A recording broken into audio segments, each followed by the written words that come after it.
जो सेशन है वो महिलाओं को समर्पित है, महिला शक्ति को समर्पित है, उनके योगदान और उनके सपनों को साकार करने की राह समझने के लिए इस सेशन को हम आगे बढ़ाएंगे। और इस सेशन में मैं मंच पर बुलाना चाहूंगा हमारे सहयोगी सबसे पहले रवि जांगड़ा को, जो इस सेशन को होस्ट करेंगे, और खास मेहमान होंगे प्रोमिला दहिया जी। बहुत स्वागत करिए जोरदार तालियों का प्रोमिला जी का। प्रोमिला जी आप मंच पर आएं। साथ ही CBLU से VC मैं दीप्ति धर्मानी जी को मंच पर आमंत्रित करना चाहूंगा। जोरदार तालियों के साथ दीप्ति जी का स्वागत करिए। साथ ही principal GD Goenka school Bhiwani से गरिमा सवलानी जी को मैं आग्रह करूंगा मंच पर आए। गरिमा जी का जोरदार तालियों के साथ स्वागत करिए। तालियां बजती रहें क्योंकि ये जो सेशन है ये बहुत जरूरी है, महिला शक्ति को लेकर है। मैं आशा पाहुजा जी जो कि भिवानी पब्लिक स्कूल से डायरेक्टर हैं, उन्हें मंच पर आमंत्रित करता हूं। आशा जी का जोरदार तालियों के साथ स्वागत करिए। तो देखिए, हर बदलाव की शुरुआत होती है महिलाओं के आत्मविश्वास और पहल से। तो आइए इस मंच पर हम उनके अनुभव और विचारों को सुने। महिला सशक्तिकरण को लेकर क्या कुछ काम हरियाणा में हो रहा है, भिवानी में महिलाएं कितना अव्वल हैं, क्या कुछ और संभावनाएं हो सकती हैं महिलाओं को और सशक्त बनाने के लिए, ये समझने की कोशिश करेंगे। Ravi, over to you. शुक्रिया पराग जी। और क्योंकि बेहद महत्वपूर्ण सेशन है, चारों महिलाएं अपने अपने क्षेत्र में महारत हासिल किए हुए हैं। चौधरी बंसीलाल विश्वविद्यालय की तेज तर्रार इस मायने में कहा जाएगा कि हर मुद्दे को बड़ी गंभीरता से लेती हैं। प्रोफेसर डॉक्टर दीप्ति धर्मानी जी, प्रोमिला सुहाग जी भी हमारे साथ हैं, शिक्षाविद हैं। और जिस कैंपस में पूरा कार्यक्रम चल रहा है ये इन्हीं की देन है। आशा पाहुजा जी और साथ ही गरिमा सवलानी जी, चारों मेहमानों का बड़ा बेहद स्वागत है इस सत्र में। सबसे पहले शुरुआत मैं VC मैम आपसे करूंगा। अगर बात करें आज की शिक्षा प्रणाली की, बच्चों के लिए किस तरह से बच्चों को किस तरह से तैयार कर पा रही है आज की शिक्षा प्रणाली? मैम माइक ले लीजिएगा। शिक्षा एक्चुअली शब्द को समझना ही एक बहुत बड़ी विडंबना हो गई है कि हमने शिक्षा को यही सोच लिया है कि शिक्षा तैयार कर रही है केवल नौकरियों के लिए। Education is for life, education is through life and education should be through out life. हम अगर इस मंत्र को लेकर चलेंगे तो शिक्षा न केवल इंसान को धनोपार्जन के लिए तैयार करेगी बल्कि वो जीवन जीने की कला भी उसको सिखाएगी। क्योंकि शिक्षा है, लेकिन अगर जीवन में सकारात्मक कार्य नहीं है तो भी ये समाज उत्थान की तरफ नहीं जा सकता। इसलिए जीवन जीने की कला और धन उपार्जन की कला, ये दोनों ही विधाएं हमें सीखनी होंगी। ये बिल्कुल ऐसे है जैसे दो आँख और एक vision. So 2 eyes make 1 vision. Similarly education should be for life and also through life. शिक्षा की परिभाषा तो बताई है मैम ने। आपके पास आऊंगा मैं कि जो प्राइवेट और सरकारी स्कूल हैं, शिक्षा का इतना फर्क आखिर क्यों है? ऐसा मैं नहीं सोचती, लेकिन गवर्नमेंट से टक्कर लेना तो बहुत बड़ी बात है। प्राइवेट स्कूल जब भी चाहता है वो बच्चे का सर्वांगीण विकास चाहता है। वहाँ किसी भी प्रकार का कोई प्रेशर नहीं होता और बच्चे को खुलकर हर चीज़ में, हर एक्टिविटी में बच्चों को पार्टिसिपेट कराया जाता है। क्योंकि प्राइवेट स्कूल का बच्चा अपनी एक्टिविटी, अपनी एजुकेशन और अपने टीचर के बिहाफ पर ही आगे बढ़ता है। मैं ये कहना चाहूँगी, प्राइवेट स्कूल सभी पढ़ाई कराते हैं, गवर्नमेंट स्कूल भी कराता है, लेकिन प्राइवेट स्कूल के हर टीचर की एक यही चाह रहती है कि जिस भी स्टूडेंट को मैं पढ़ाऊँ वो बच्चा इतना होनहार हो, क्योंकि उसका रिफ्लेक्शन उस टीचर पर जाता है। टीचर की कामयाबी उसी पर निर्भर करती है कि वो हर बच्चे को आगे बढ़ाए और अपना अच्छे से अच्छा कुछ स्कूल को। मैम बड़ी महत्वपूर्ण बात कही आपने, बड़ी महत्वपूर्ण बात पर चर्चा की है। मैम आपके पास आऊंगा मैं। आज की जो शिक्षा पद्धति है, शिक्षा प्रणाली है, बच्चों को नौकरी के लिए कितना तैयार कर पा रही है? जो न्यू एजुकेशन पॉलिसी आई है 2020 में, उसमें बच्चों का सिर्फ यही नहीं कि उनको सब्जेक्ट्स की नॉलेज दी जाए, उनकी ओवरऑल पर्सनालिटी डेवलपमेंट पर भी पूरा ध्यान दिया जाता है। और वो कैसे अपने आप को, क्योंकि देखिए हम जिस भिवानी से बिलोंग करते हैं, यहाँ पर ज़्यादा बच्चा जो है वो रिमोट एरिया से हमारे पास आता है, तो उसके लिए हम लोगों को सिर्फ सब्जेक्ट के अलावा उनकी पूरी ओवरऑल डेवलपमेंट पे काम करना होता है, ताकि जो भी कॉरपोरेट की, देखिए सरकारी नौकरी अभी सभी के लिए नहीं है, तो बच्चों को कॉरपोरेट में जाना पड़ता है, प्राइवेट सेक्टर में काम करना होता है, तो उसके लिए उनकी जो पूरी ग्रूमिंग है उस पर हम लोग ध्यान देते हैं, जिसमें हम लोग उनको ग्रुप डिस्कशंस, पर्सनल इंटरव्यूज़, सब चीज़ों पर उन पर हम लोग काम कर रहे हैं, ताकि जो भी आज समय की डिमांड है उन सब चीज़ों को वो बच्चे आज मीट कर सके। मैम गरिमा जी, आपको नहीं लगता कि जो एजुकेशन सिस्टम है उसको स्किल बेस्ड होना चाहिए? न्यू एजुकेशन पॉलिसी भी यही बात कहती है। क्या वास्तव में स्किल बेस्ड एजुकेशन बच्चों को दी जा रही है? मानसिक बोझ के तले बच्चे दबे हैं। कोटा की बात करें या दूसरे इलाकों की बात करें, दूसरी जगहों की बात करें, बच्चे जो है बेहद तनाव में हैं। ऐसे में आपको नहीं लगता कि स्किल बेस्ड एजुकेशन भी बेहद जरूरी है? देखिए, जो हमारी करंट गवर्नमेंट है, उनका जो 2047 सुपर पावर का सपना है, वो स्किल बेस्ड एजुकेशन के थ्रू ही कंप्लीट हो पाएगा। आजकल सिर्फ और सिर्फ एजुकेशन की अगर हम बात करेंगे तो 22 लाख बच्चे आईआईटी में जो है अपेयर होते हैं, बट उसमें से 50,000 गेट सिलेक्टेड एवरी ईयर। तो ये जो बाकी बच्चे हैं वो कहाँ जाने वाले हैं? जो नीट की एग्ज़ाम्स के आंकड़े हैं वो भी इसी तरीके के हैं। जो बच्चे नहीं सिलेक्ट हो रहे हैं वो अपनी स्किल के बेसिस पे ही जो दूसरे करियर्स हैं, there are about 200 different careers that the children of India can select. So IIT और नीट से आगे बढ़ के भी हमें बच्चों को दूसरे स्किल्स देने पड़ेंगे, जिससे वो कई और करियर्स का चुनाव कर सकें और कई और करियर्स में आगे बढ़ सकें। छोटा पौधा है सीबीएलयू, कुछ वर्ष पहले अस्तित्व में आया था मैम। दूसरे विश्वविद्यालय डिजिटलाइज हो चुके हैं। इस कड़ी में आप क्या मानती हैं? आपका भी लंबा चौड़ा तजुर्बा है, और जब आपने यहाँ पर जो कार्यभार ग्रहण किया था, इंडिया न्यूज़ के सामने आपने प्रतिबद्धता जताई थी कि वो तमाम वो चीज़ें जो बच्चों के हित में होंगी वो की जाएंगी। डिजिटलाइजेशन के युग में किस तरह से विश्वविद्यालय आगे बढ़ रहा है? मैं एक बात कहूँगी कि हम युग के साथ भी आगे चलें, लेकिन हम अपनी जड़ों को भी ना छोड़ें। दोनों चीज़ों के ऊपर काम सीबीएलयू कर रहा है। सीबीएलयू ने पिछले साल 18 कोर्सेज ऐसे हैं जो स्किल बेस्ड दिए हैं। एनईपी की एक स्पिरिट है कि वो मल्टी डिसिप्लिनरी एजुकेशन के लिए आपका प्रावधान करती है, और उसके साथ साथ वो साइमल्टेनियसली 2 से 3 कोर्सेज बच्चा कर सके, इसके लिए भी प्रावधान करती है। मुझे आपको बताकर खुशी हो रही है कि हरियाणा का पहला विश्वविद्यालय है जो 7 दिन कार्य करता है और 5 दिन यहाँ डिग्री कोर्सेज चलते हैं। ये बेहद महत्वपूर्ण बात मैम ने बताई है। तालियां जरूर चाहेंगे दर्शकों से। जो है ऐसा विश्वविद्यालय जो 7 दिन काम करता है।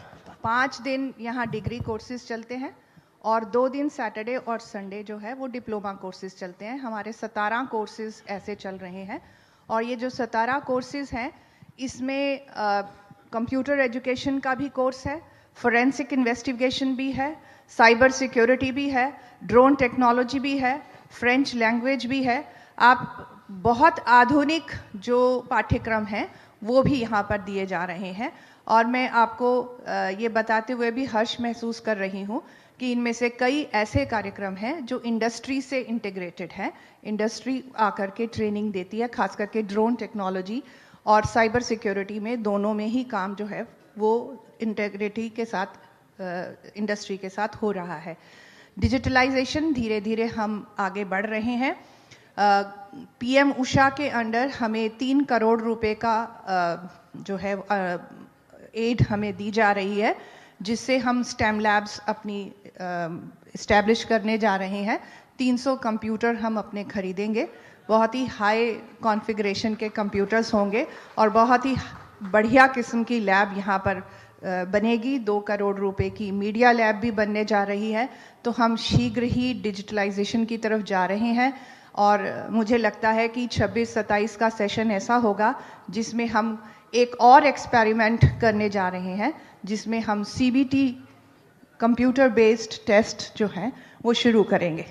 जी मैम, आपसे बात करूंगा प्रोमिला जी।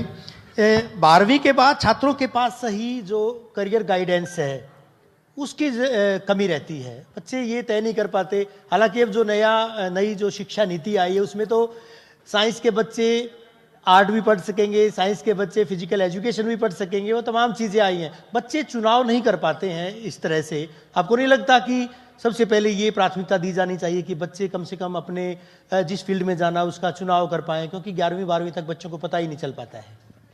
आपकी इस सवाल के लिए मैं सबसे पहले तो पेरेंट्स से मेरा ये निवेदन रहेगा कि वो बच्चों के ऊपर कोई भी चीज़ थोपे नहीं, क्योंकि आजकल बच्चे कई बार ये कहते हैं कि मेरे पेरेंट्स चाहते हैं कि मैं कॉमर्स करूं या साइंस में जाऊं, वो चीज़ें उनके ऊपर बहुत प्रेशर होता है। लेकिन हम एजुकेशनिस्ट हैं, टीचर हूँ बाय प्रोफेशन, तो हम लोग क्या करते हैं, क्योंकि हमारे पास ग्रेजुएशन पोस्ट ग्रेजुएशन कोर्सेज हैं, हम चौधरी बंसीलाल यूनिवर्सिटी के अंडर हमारा कॉलेज है, तो हम लोग जो भी +2 के स्कूल्स हैं उनसे बच्चों का डाटाबेस भी हम लोग स्कूल से लेते हैं और बच्चों के लिए काउंसलिंग प्रोग्राम्स भी करते हैं कि उनका इंटरेस्ट किस तरफ है। और जहाँ तक बात की जाए NEP, इसमें एक बहुत आपका 1 2 3 4 ईयर्स का जो है पूरा सेगमेंट किया हुआ है कि अगर बच्चा फर्स्ट ईयर करता है और उसे लगता है कि वो उस कोर्स में कंफर्टेबल नहीं है, तो वो फर्स्ट ईयर के बाद उसको क्विट कर सकता है। तो फर्स्ट ईयर जो बच्चा क्विट करेगा उसको सर्टिफिकेट दिया जाएगा। अगर कोई बच्चा 2 साल के बाद करता है तो उसे डिप्लोमा दिया जाएगा, 3 साल में करता है तो डिग्री उसे दी जाती है, और अगर 4 साल का वो कोर्स कंप्लीट करता है तो डिग्री विद रिसर्च प्रोग्राम उसे दिया जाएगा, और उसका फ़ायदा ये होगा कि वो डायरेक्ट PhD में भी एनरोलमेंट ले सकता है। AI और डिजिटल जो एजुकेशन है वो बच्चों का भविष्य है, उसका कुछ भविष्य लगता है आपको? मोबाइल का ज़माना है, मोबाइल के ज़माने में बच्चे जो है, आपको नहीं लगता कि दिशाहीन भी होते जा रहे हैं? ये AI और डिजिटल जो चीज़ आपने कही है, ये देखा जाए तो बच्चों के भविष्य के लिए बहुत अच्छा है, लेकिन स्कूल लेवल पर, क्योंकि जैसे ही मोबाइल बच्चों के हाथ में जाता है तो बच्चे उससे राह भटक रहे हैं। ये स्कूल में हम फेस कर रहे हैं। वो बड़ी क्लासेस के बच्चों को देखते हैं, कंप्यूटर कोर्सेज भी हैं, बच्चा कंप्यूटर लैब, लेकिन जैसे ही वो अपने हाथ में मोबाइल को लेता है तो वो दिशाहीन हो रहा है। इसके लिए मैं थोड़ा सा पेरेंट्स को कहना चाहूँगी कि वो बच्चों को छोटी उम्र में इतना ज़्यादा मोबाइल उनके हाथों में ना दें, उनकी पढ़ाई पर उनका ध्यान दिया जाए। AI है, मुझे लगता है AI के आने पर शायद बहुत कुछ काम हमारे हल्के हो जाएंगे, लेकिन उससे पहले एक अवस्था होती है ताकि उस बच्चा उस चीज़ को समझ सके कि मुझे इस फील्ड में जाना है या मुझे ये चीज़ें देखनी है या नहीं देखनी है। शिक्षक तो राष्ट्र निर्माता है मैम। 18 घंटे बच्चा घर में रहता है, 6 घंटे स्कूल में रहता है। स्कूल में जब बच्चे को 2 दूनी 3 बताया जाएगा तो वो 3 कहेगा। पेरेंट्स भले उसको 2 दूनी 4 कहें, वो 4 नहीं कहेगा। लेकिन ये भी आप कहेंगे, मानेंगे कि बच्चे को अगर घर से ही ये प्रेशर हो कि तुमने ये करना है, तो कुछ स्कूल के हाथ भी बंध जाते हैं। नो डाउट कि बच्चा स्कूल पर निर्भर है, हम उसको ठीक राह दिखाएंगे, लेकिन कहीं ना कहीं बच्चा अगर छोटी अवस्था से ही, अब आप देखो कि बच्चे को छोटी उम्र में ही 3rd 4th के बच्चे के हाथ में मोबाइल है, उसको AI, उसको डिजिटल इन चीज़ों का ज्ञान नहीं है, वो और कुछ रील्स देख रहा है, फिल्म देख रहा है, तो एक छोटी अवस्था से ही बच्चे का भटकना शुरू हो गया, तो उसे लगता है कि अब मेरे हाथ में मोबाइल अवश्य होना चाहिए, और ये उनके लिए उचित नहीं है। गरिमा जी, किसको बेहतर मानते हैं? आप भी स्कूल में लागू करते होगे, ऑनलाइन व ऑफलाइन पढ़ाई जो जिस तरह से चल रही है, किसको ज्यादा तवज्जो दी जानी चाहिए आपके लिहाज से, आपके हिसाब से? देखिए, ऑनलाइन एजुकेशन का जो रिक्वायरमेंट आया था that was during the Covid time, और उसके बाद से ऑनलाइन इतनी ज़्यादा चीज़ें बढ़ चुकी हैं कि हम उसको मतलब सिरे से नकार नहीं सकते हैं। एंड बिकॉज ह्यूमन एवोल्यूशन है, कुछ चीज़ें आएंगी, उसे हमें अडॉप्ट करना पड़ेगा।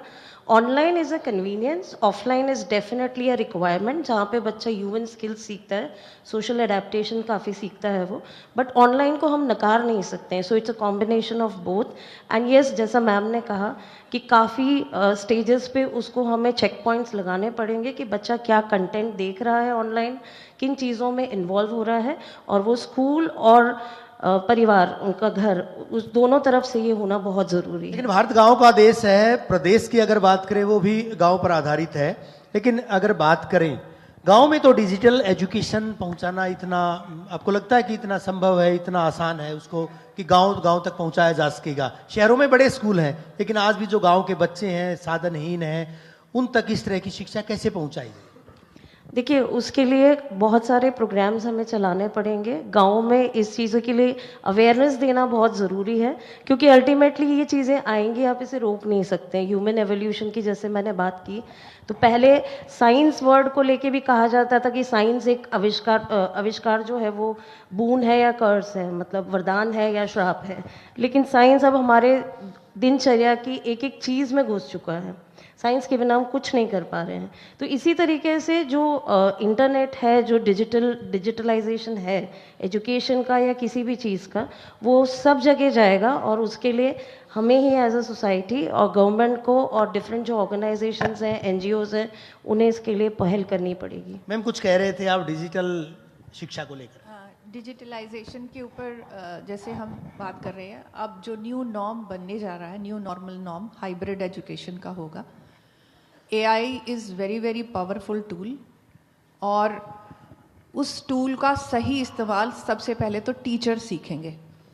आज AI के ऊपर वो मटेरियल पड़ा है स्टडी का जो टीचर से भी ज़्यादा अच्छा कंटेंट आपको दे रहा है। तो टीचर को भी अपना विराट रूप लेना पड़ेगा, उसको भी AI में पूरी तरह क्वालिफाई करते हुए अपने आप को, अपने लेक्चर्स को रखना होगा। हम ये नहीं कह सकते कि ऑनलाइन ही सही मोड है या ऑफलाइन ही सही मोड है। हाइब्रिड मोड में हमें चलना होगा, और हाइब्रिड मोड के हिसाब से ही हमें समय के अनुसार, परिस्थिति के अनुसार, समाज की ज़रूरत के अनुसार हमें अपनी टीचिंग मैथडोलॉजीज़ को भी चेंज करना पड़ेगा।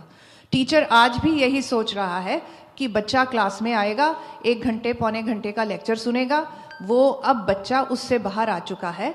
टीचर जितनी जल्दी इस चीज़ से बाहर आएंगे, उतनी जल्दी वो अपने आप को नई स्थितियों के अनुरूप तैयार कर पाएंगे। मैं एक बात डिजिटलाइजेशन पर साझा करते हुए और हर्ष महसूस कर रही हूँ कि हरियाणा सरकार ने पूरी जो डिजिटलाइजेशन मोड के हिसाब से अपार आईडीज़ क्रिएट करी, जिसमें बच्चों के रिजल्ट्स जो हैं वो आईडी के ऊपर जाते हैं। और हरियाणा की जितनी भी स्टेट यूनिवर्सिटीज़ हैं, उनमें अपार आईडी में सबसे ज़्यादा रजिस्ट्रेशन हमारे कॉलेजेस और हमारे यूटीडी की है, जिसके लिए मैं सभी महाविद्यालयों के प्राचार्यों को भी मुबारक देती हूँ। नालंदा सरीखे विश्वविद्यालय, जहाँ पर विदेशों से बच्चे पढ़ने के लिए, मैडम आपसे ही सवाल है मेरा, जहाँ बच्चे जो पढ़ने आते थे, क्या CBLU को उस तर्ज पर रिजल्ट में देरी, कई सारे मुद्दों को लेकर अक्सर जो है, आपके कार्यकाल से पहले की बात है जब ये नया पौधा था, नया पौधा अभी भी है, तो रिजल्ट को लेकर भी लगातार कभी घेराव, कभी प्रदर्शन, क्या इसको सही दिशा में ले जाए जाने के लिए जो प्रयत्न किए जाने चाहिए हो पा रहे हैं? मुझे पिछले 2 साल में मैंने इसमें काफ़ी प्रयास किया है, और सभी महाविद्यालयों के प्राचार्यों से पेंडिंग जितने भी रिजल्ट्स थे वो लिए गए। 4300 कुछ जो है कंप्लेंट्स मुझे मिली, जिसको हमने ज़ीरो डाउन किया। उसके बावजूद भी मैं वहीं नहीं रुकी हूँ। हम पहला विश्वविद्यालय जिसने अखबारों में इश्तिहार देकर इस बात को अनाउंस किया कि किसी का रिजल्ट पेंडिंग है तो वो मेरे पास आ जाए। मेरे अपने ज्ञान के अनुसार इस समय हमारी पेंडेंसी पिछले 2000 काउंसलिंग भी आपने शुरुआत उसकी की थी, उसका क्या स्वरूप है, वो कहाँ तक पहुंचा है? बच्चों को गांव-गांव स्कूलों में जाकर 11वीं 12वीं के बच्चों को बताना कि भैया आप ये सीखेंगे, वो अभियान महज क्या औपचारिकता था या आगे उसको बढ़ाया जाएगा? नहीं, औपचारिकता पिछले साल भी किया था, और इस बार भी अब मेरी टीम्स बिल्कुल तैयार हो चुकी हैं। टीम्स के साथ उनकी एक ओरिएंटेशन जो है वो भी दे दी गई है, और मेरी टीम्स जल्दी ही सभी स्कूलों में, गांव-गांव में जाएंगी और बच्चों को कौन से करियर ऑप्शंस उनके पास हैं वो बताएगी। मैम, अगले 10 साल में शिक्षा का स्वरूप आपको नहीं लगता कि और बदलेगा? बिल्कुल बदलेगा, क्योंकि जो अब NEP में भी बताया है कि जो इनका आगे एनरोलमेंट जो नंबर रहेगा वो बच्चों का 2035 तक का जो सरकार का भी मानना है कि वो 50% से ऊपर चला जाएगा। और आने वाले 10 सालों में देखिए, जैसे आर्टिफिशियल इंटेलिजेंस का भी है, डिजिटलाइजेशन हो रहा है, उसमें बच्चों को नो डाउट, जैसे पाहुजा मैम ने कहा था कि बच्चे अपने राह से भटक रहे हैं, तो उसके लिए भी ये इलाज है टीचर्स और पेरेंट्स उनको आप लैपटॉप्स भी देने पड़ेंगे, मोबाइल्स भी उनको आपको देने पड़ेंगे आजकल उन्हें अपने मॉडर्नाइज्ड एजुकेशन जो ग्रैब करना है। लेकिन हमारे पास ये ऑप्शन है कि हम ये उन बच्चों पर पूरा चेक रख सकें कि उनके सिस्टम में आखिर चल क्या रहा है। और आने वाले 10 सालों में ये देखिएगा कि जो बच्चा, हम लोग अगर अपनी बात करें, हम ग्रेजुएशन में जो चीज़ें सोचते थे वो आज 8th और 9th के बच्चे पर आ गई है। और आने वाले समय में जो है वो 5th का बच्चा ये सोचने लगेगा कि मुझे आगे चलकर बनना क्या है। मैम, क्या नहीं लगता, आपने जीवन मूल्यों की बात की थी, पेरेंट्स की भूमिका पर भी आपने चर्चा की थी, आपको नहीं लगता कि बच्चों को किताबों के साथ जीवन मूल्य की तालीम, जीवन मूल्य की शिक्षा भी दी जानी बेहद जरूरी है? बेहद जरूरी है, मैं मानती हूँ इस चीज़ को। और ये राह एक टीचर ही दिखा सकता है। जहाँ भी बात चल रही थी AI1 की, तो टीचर बुक से पढ़ा रहा है, टीचर अपना लेक्चर दे रहा है, बच्चा फिजिकली क्लास में बैठा है, बच्चा टीचर की एक्टिविटी देख रहा है। लेकिन अगर टीचर उसे ये कहेगी कि इसके माध्यम से हम इस तरह से क्वेश्चंस को ढूंढ सकते हैं, आंसर्स निकल सकते हैं, और अगर बच्चा टीचर को फॉलो कर रहा है, तो मुझे लगता है वही टीचर के लिए वही स्टूडेंट बहुत ही हेल्पफुल हो जाएंगे। उनके आंसर्स, उनके डाउट वो अपने टीचर को खुद ही सोच समझकर बताएंगे। ये बच्चों की इस तरह से टीचर उनको AI की तरफ डाइवर्ट करेगा, तो बच्चा, मुझे लगता है कि बहुत जल्दी उसको ग्रास्प करेगा। मानी हुई बात है कि बच्चा अपनी टीचर की बात को ज़्यादा सुनता है। 4 एक्सपर्ट्स हैं यहाँ पर, लेकिन अगर ऑडियंस से सवाल ना लिए जाएं तो बेमानी सी बात होगी। मेरे सहयोगी पराग जी हैं। पराग जी, कुछ प्रश्न जो ऑडियंस है उससे आप लीजिएगा, किस तरह से शिक्षा में और सुधार होने चाहिए। जी बिल्कुल। क्या नाम है आपका, आप क्या करते हैं और क्या आपका सवाल है? My name is Varun Kumar, I am a faculty in Bhiwani public school, humanities का फैकल्टी हूँ, पॉल साइंस और लीगल स्टडीज यहाँ पढ़ाता हूँ। मेरा CBLU के जो वाइस चांसलर है मैडम, उनसे एक क्वेश्चन है। मैडम, ये जो NCERT ने अभी जो करिकुलम चालू किया है कि हमने एक यूनिवर्सिटी का करिकुलम चालू किया है NCERT ने, तो उसके बारे में थोड़ा बताना चाहेंगे कि NCERT ने ये जो करिकुलम, बिकॉज अभी 2-3 दिन पहले ये न्यूज़ में आया है कि NCERT भी UGC की तरह कोर्स लॉन्च करेगा जिससे बच्चे और टीचर इटसेल्फ इनरोल कर सकते हैं उस प्रोग्राम में, तो उसके बारे में थोड़ा सा बताना चाहें। देखिए, बहुत सारी चीज़ें ओपन सोर्सेज के रूप में पड़ी हैं और ओपन कोर्सेज भी बहुत चलते हैं, मूक नाम से चलते हैं, और UGC अब उसमें भी आ रही है। NCERT भी उस तरह के कोर्सेज देगी। बहुत से प्लेटफॉर्म्स ऑलरेडी मूक प्रोग्राम्स दे रहे हैं, और one of the best institutes of India जो है वो मूक प्रोग्राम देते हैं स्वयं पोर्टल पर। स्वयं प्लस भी है, स्वयं भी है, और ये ऐसे प्रोग्राम है जिसमें कोई भी विद्यार्थी, कोई भी टीचर, कोई भी जन, चाहे वो 50 साल का है, 60 साल का है, उसमें एनरोल हो सकता है। तो अब ऐसा नहीं है कि ज्ञान केवल एक इंस्टीट्यूट तक ही है। जैसे कि मेरे स्टूडेंट्स ही MBA के स्टूडेंट्स भी हैं, ज्योग्राफी के स्टूडेंट्स भी हैं, वो IIT के बनाए हुए कोर्स को भी मूक के थ्रू ले रहे हैं। तो हमें UGC ये प्रोविजन देता है कि हम 40% कोर्सेज जो हैं अपने कोर्स करिकुलम का ऑनलाइन स्वयं मूक पोर्टल से ले सकते हैं, और ऐसे ही हम उस दिशा की तरफ बढ़ रहे हैं। धीरे धीरे हम अपने स्वयं मूक के कोर्सेज की संख्या बढ़ाते जाएंगे। जो बच्चा जहाँ से भी पढ़ना चाहे, यानी हमें एडमिशन नहीं मिला IIT IIM में, लेकिन अगर हम IIT IIM का कोर्स मूक पे अवेलेबल है तो हम उस कोर्स को कर सकते हैं। सो knowledge is now open, so that is the content, और NCERT इसी के ऊपर आ रही है। गरिमा जी, मैं गरिमा जी से सवाल लूंगा। गरिमा जी, आपकी अगर बात करें शिक्षा व्यवस्था में, क्योंकि स्कूल में तमाम चीजें वो लागू की जाती हैं, आप किस तरह की बदलाव को मानते हैं? किस तरह का बदलाव और होना चाहिए नई शिक्षा पद्धति में? शिक्षा पद्धति किस तरह से बदले? आपका क्या मंतव्य है व्यक्तिगत तौर पर अगर बात करें, एक विभागाध्यक्ष के तौर पर बात करें, एक संस्था अध्यक्ष के तौर पर बात करें? देखिए, इसमें बेसिकली मैं 2 थ्योरीज पे बिलीव करती हूँ। वन इज़ ब्लूम्स टैक्सोनॉमी, जो बताता है कि बच्चों की लर्निंग के 7 अलग अलग लेवल्स होते हैं, जिसका अल्टीमेट लेवल है create. The first level is remember, जिस पे हम यूजुअली चलते हैं कि बच्चा रट ले, उसको याद कर ले, और उसका एप्लीकेशन, उसका एनालिसिस नहीं पता हो।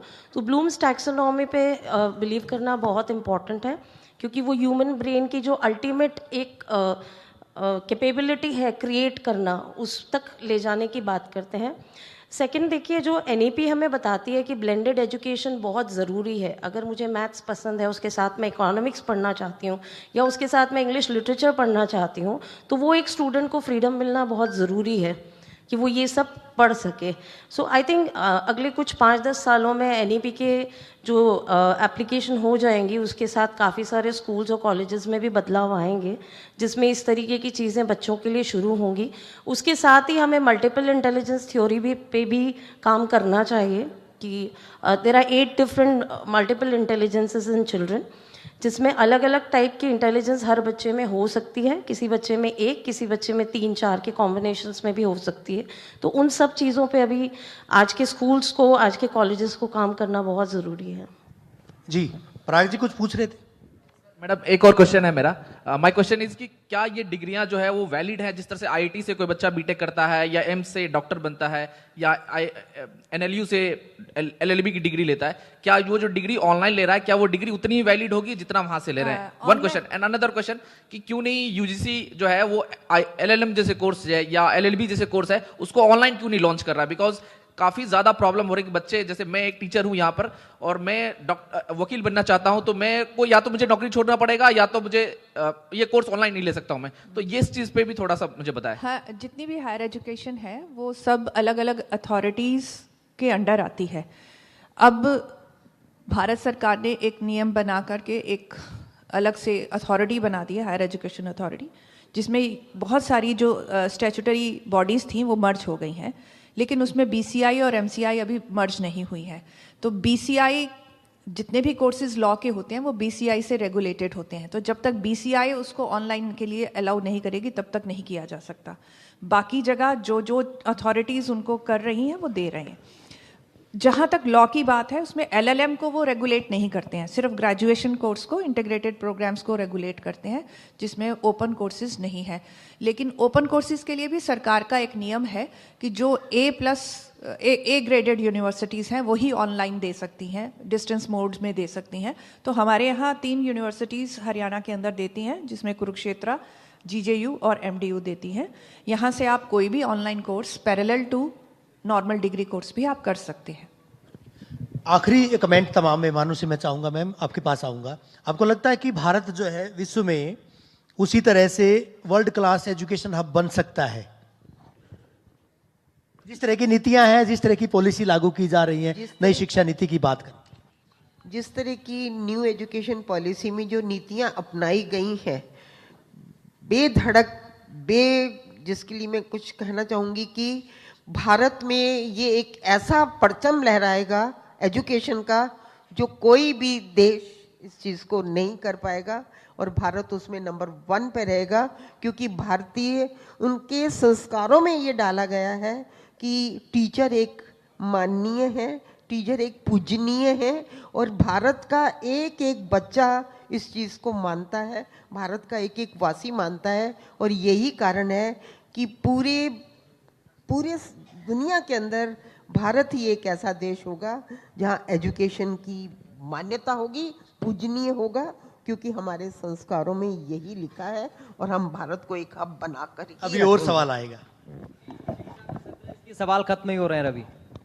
एक्चुअली एजुकेशन के एंगल से जो पिछले काफ़ी टेन्योर से ये चल रहा है, इवन चाहे +1 +2 के बाद, इवन हायर एजुकेशन के बाद बच्चे एडमिशन ले लेते हैं कॉलेजेस में या दूसरी में, बट वो प्रेफर करते हैं कोचिंग के लिए। और ज़्यादातर रूरल बेल्ट में आजकल जो ट्रेंड चला हुआ है, खासकर 4-5 साल से, सिर्फ वो इस पे इंटरेस्टेड रहते हैं, हमने ग्रुप और C और D के लिए एग्ज़ाम लेने हैं, और इसलिए वो उस एंगल से कोचिंग लेकर उस तरफ चले जा रहे हैं। तो एजुकेशन के एंगल से हम कहाँ जा रहे हैं और उससे कितना आम उसके लिए ये गलत मैसेज जा रहा है, और उसके लिए बच्चे अपने आप को क्यों नहीं प्रिपेयर कर रहे? मैं जवाब देती हूँ इसका। मैंने शुरुआत में कही थी कि शिक्षा से हमारा अभिप्राय क्या है। हमारे मन में ये बिठा दिया गया है कि शिक्षा केवल रोजी कमाने का साधन है और उसमें भी नौकरी लेने का साधन है। इसलिए ये बच्चे केवल C और D कैटेगरी के लिए तैयारी करते हैं। आपने सिर्फ इतनी ही बात कही है, एजुकेशनल इंस्टीट्यूशंस में इस समय एक बहुत बड़ा क्राइसिस है कि बच्चा क्लासरूम तक आए, और अभिभावक से अभी चर्चा हो रही थी कि अभिभावक को ये पता है कि वो घर से निकला है, लेकिन वो कहाँ पहुँचा है अभिभावक को ये नहीं मालूम है। तो बहुत ज़्यादा ज़रूरी है कि इस समय टीचर और अभिभावक दोनों का आपस में कनेक्ट हो। हम अभिभावकों को भी सेंसिटाइज करें कि शिक्षा का अभिप्राय केवल नौकरी लेना नहीं है। जिस दिन तक हम ये नहीं समझेंगे तब तक हम इस दुविधा में फंसे रहेंगे। India being the most populous country of the world, आज अगर हम ये चाहें कि हर बच्चे को एक नौकरी मिले तो वो असंभव है। हमें नौकरियां क्रिएट करनी होंगी। इसलिए जो इस समय नैरेटिव है वो बार बार ये आ रहा है कि हम नौकरी लेने वाले नहीं, नौकरी देने वाले बने। तो हमारी यूनिवर्सिटी इस दिशा में भी कार्य कर रही है। इनोवेटर एक हमारे पास इनोवेशन सेंटर है, आर्यभट्ट इनोवेशन इंक्यूबेशन सेंटर, जिसके ऊपर हमने रजिस्ट्रेशंस निकाल दिए हैं, जल्दी आपके वेबसाइट पे मिलेंगे।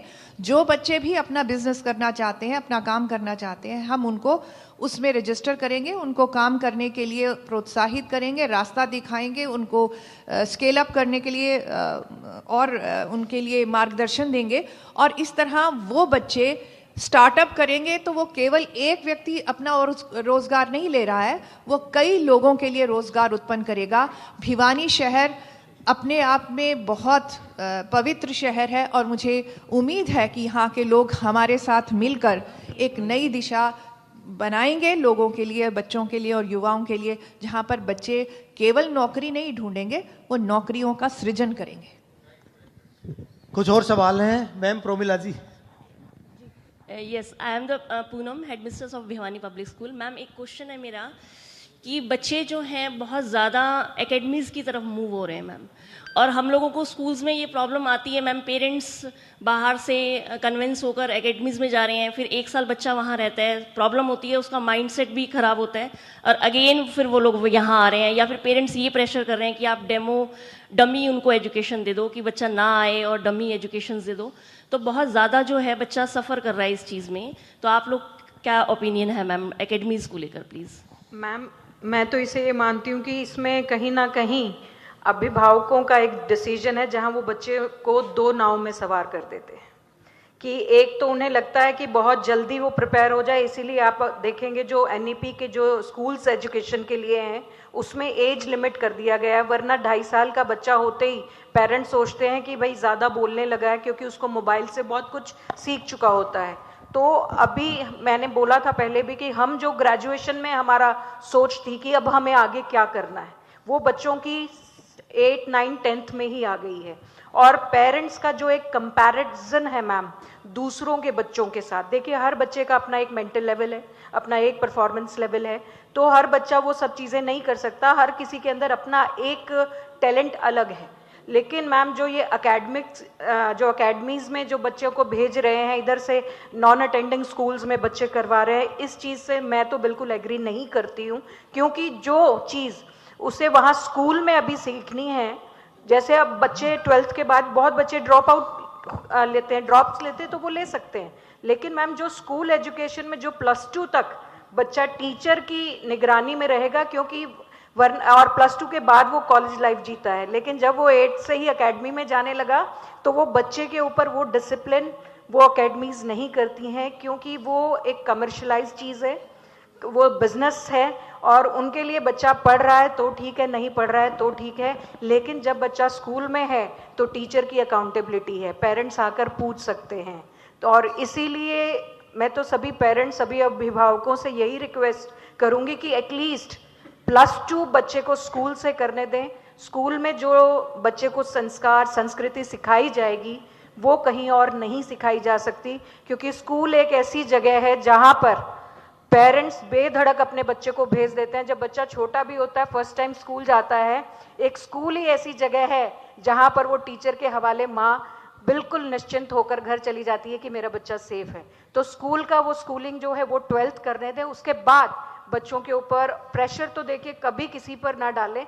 आजकल वैसे भी न्यूक्लियर फैमिलीज है, बच्चे 1-1, 2-2 हैं, अगर हम प्रेशर डालेंगे तो बच्चा आजकल डिप्रेशन में भी बहुत आ रहा है।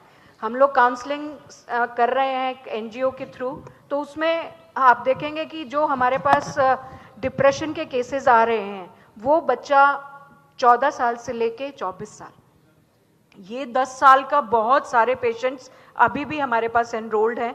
तो इसीलिए कि बच्चे को बचपन से ही स्ट्रांग बनाएं, बच्चे को कमज़ोर नहीं बनाना है, और बच्चों को टीचर्स के हाथ में रहने दीजिए 12वीं तक। मैं आपके प्रश्न में कुछ ऐड करना बहुत चाहती हूँ। संक्षेप में मैम। बच्चा एकेडमिक्स में क्यों जा रहा है, ये स्कूल को भी सोचना होगा। कोई गैप है जो हम नहीं फिल कर पा रहे स्कूल लेवल पर, और ये ऐसी समस्या है जिसको मल्टी प्रॉन्ग्ड एक्शन चाहिए। पेरेंट्स को भी अवेयर होना होगा, स्कूलों को भी प्रिपेयर होना होगा, और हायर एजुकेशन इंस्टीट्यूशंस को भी प्रिपेयर होना होगा। जी मैम बताएं। मैम मैम एक मिनट प्लीज़। ठीक है, आप स्कूलों के गैप की बात कर रहे हैं कि स्कूलों में गैप है, जो आप देखें कि बच्चे क्यों जा रहे हैं एकेडमी के अंदर। मैम जो गैप है वो यही कि एजुकेशन प्रॉपर नहीं मिल पा रही है, तो वो एकेडमी की तरफ जा रहे हैं आई थिंक। लेकिन मैम हमारा सीबीएसई का ही इतना ज़्यादा प्रेशर है कि एक्टिविटी बेस्ड स्टडी होनी चाहिए। मैम जल्दी प्रश्न पूछिएगा, हाँ, समय का अभाव तो है। एक्टिविटी बेस्ड स्टडी होनी चाहिए। इसका भी मैम कि पेरेंट्स का भी ये रहता है एक्टिविटी बेस्ड स्टडी होनी चाहिए। इसके कारण भी कहीं ना कहीं जो स्कूलों में स्टडी है वो लैक हो रही है मैम। जी मैम। Associate sponsor